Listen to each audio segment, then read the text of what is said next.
Welcome to my YouTube channel বন্ধুরা। তো আজকে হচ্ছে চতুর্থী।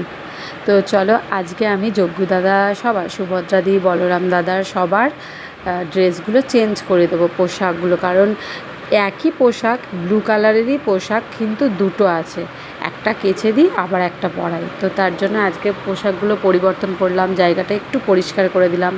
অনেক দিন হয়ে গেল ভালো করে ওখানটা জায়গাটা, সিংহাসনটা পরিষ্কার হয়নি, তো আজকে ভালো করে পরিষ্কার করে দেওয়ার পর চলো একে একে বলরাম দাদার পোশাক পরিবর্তন হয়ে গেছে, এখন সুভদ্রা দিদির পোশাক পরিবর্তন করিয়ে দিচ্ছি, তারপরে করব যজ্ঞ দাদারও হয়ে গেছে।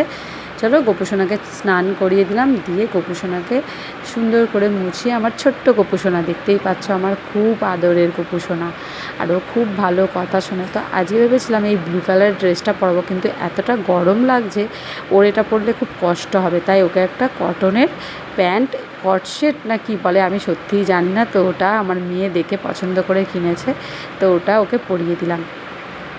দেওয়ার পর এটা ওর কাকি কিনতে দিয়েছিল, তো ও কিনেছে পছন্দ করে। তো চলো তারপর পরিষ্কার করার পর সিংহাসনটা গোপুসোনাকে বসিয়ে দিলাম, দেওয়ার পর ভোলে বাবাকেও একটু স্নান করিয়ে দিলাম।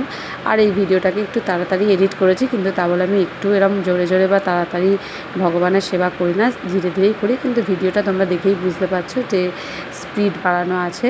তো আমার সত্যিকারের ভগবানের সেবা রোজের দিতে খুব ভালো লাগে মন থেকে। তো প্রতিদিন আমি ভগবানকে এইভাবে সেবা দিই।